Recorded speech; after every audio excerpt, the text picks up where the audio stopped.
Continuamos con más acá en el Levántate Bolivia. Y usted se ha preguntado qué son los derechos digitales. Bueno, es muy importante abordar este tema debido a que mucha gente lamentablemente no respeta estos derechos. Y le vamos a dar la cordial bienvenida a Wenceslao Chávez. Él es consultor de gestión legal, marketing jurídico y coach organizacional. ¿Cómo está, licenciado? Buen día, gracias por estar con nosotros. Muy buen día, es un placer estar aquí. ¿Cómo podemos hacer respetar estos derechos digitales toda vez que hay gente que mal usa, por ejemplo, nuestra información que tenemos en Facebook, en otras redes sociales? ¿Y qué medidas preventivas también tenemos que tomar nosotros? Claro que sí. Bueno, tenemos que definir primero que los derechos digitales son una extensión de los derechos humanos. Antes de que exista esta revolución tecnológica, los derechos humanos ya estaban reconocidos, ¿verdad? Son derechos a la dignidad, por ejemplo, de las personas. Entonces, todo eso está inmerso en nuestras leyes y en la Constitución, derecho a la privacidad, a la honra.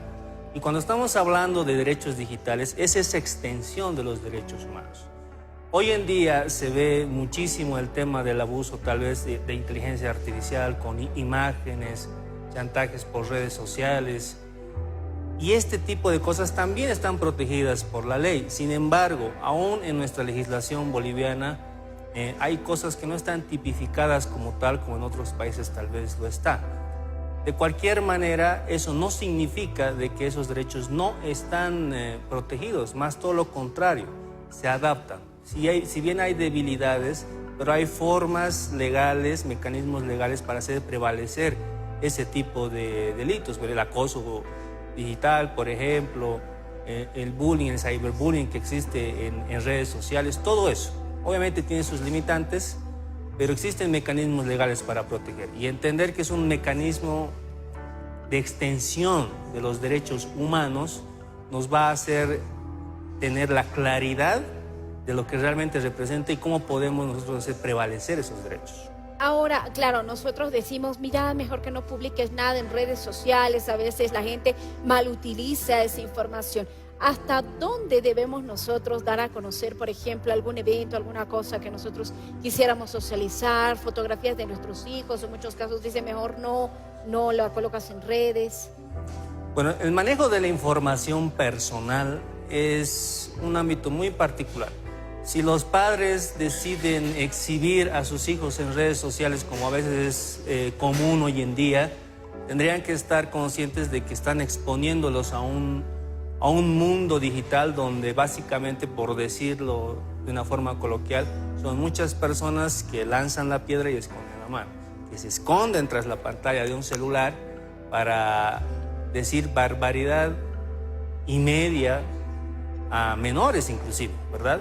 Por eso no es recomendable, a pesar de que no hay una prohibición explícita, pero no es recomendable que los expongan a ese tipo de cosas. ¿Por qué? Porque si lo hicieran, de cualquier manera también están protegidos por la ley del Código Niño-Niña Adolescente. Si cualquier acción que cometan los padres contra los menores va en contra del interés superior del menor, se activan mecanismos legales que pueden partir desde la Defensoría si los padres no actúan de forma responsable con sus hijos, exponiéndolos tal vez a formas y a lugares donde no deberían estar. No digo que debe prohibirse como tal, sino que debe hacerse con ciertas restricciones y cuidando siempre la integridad de los menores. Coméntenos, por favor, en ese marco también, usted bien mencionaba el tema de las leyes, de las normas. Si utilizan de una mala manera mi información y yo identifico a la persona, ¿puedo instalarle algún tipo de denuncia? Claro que sí.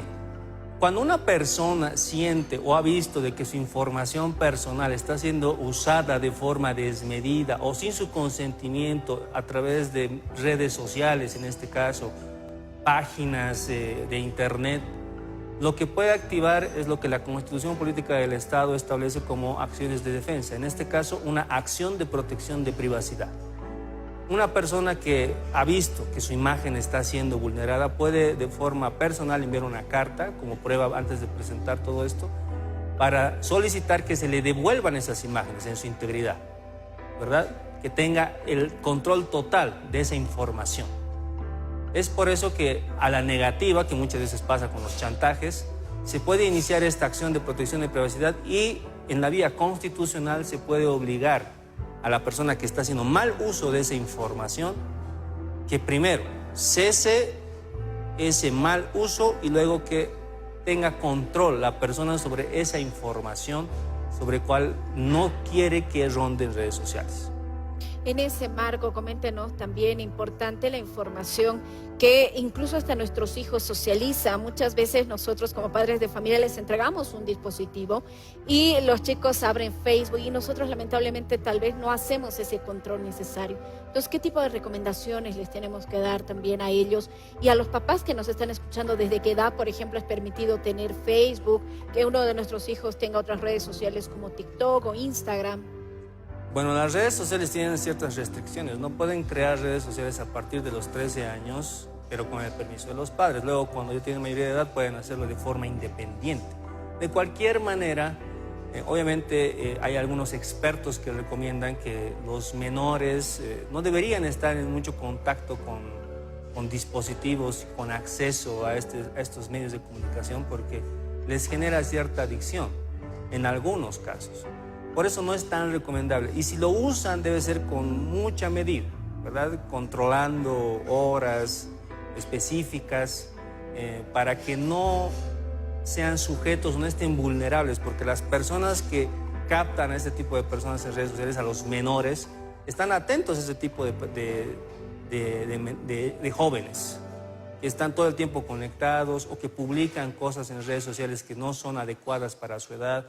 Y las personas que tienen ya más experiencia extorsionando a personas se dan cuenta por algunos indicios que muestran en redes sociales que pueden ser posibles víctimas. Por eso es importante cuidar ese entorno, que no tengan excesivo uso de esas redes sociales, porque es una herramienta poderosa, pero también puede ir en desmedro de quien lo usa, especialmente de los jóvenes y menores, si no tiene el control debido en su momento.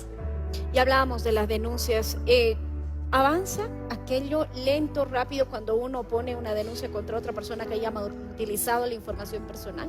En el caso de información personal, esta acción de protección de privacidad toma un tiempo, ¿verdad? Tiene un plazo y no suele resolverse tan rápido, pero es un mecanismo legal. Pero eso es cuando se trata de información personal.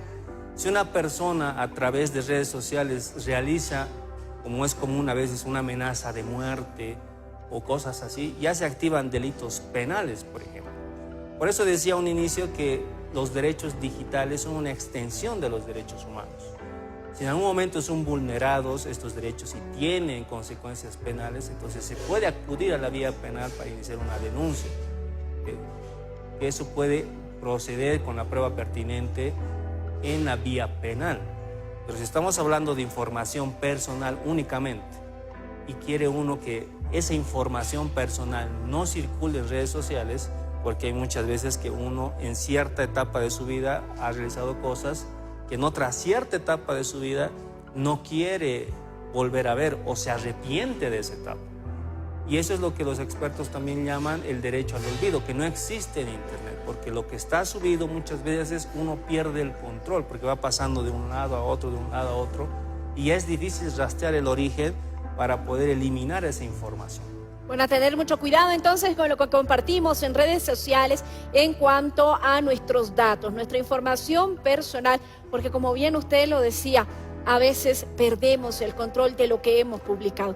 ¿Dónde lo encontramos, por favor? Porque usted también realiza coach también para empresas, microempresas y todo aquello vinculado al ámbito jurídico. Claro que sí.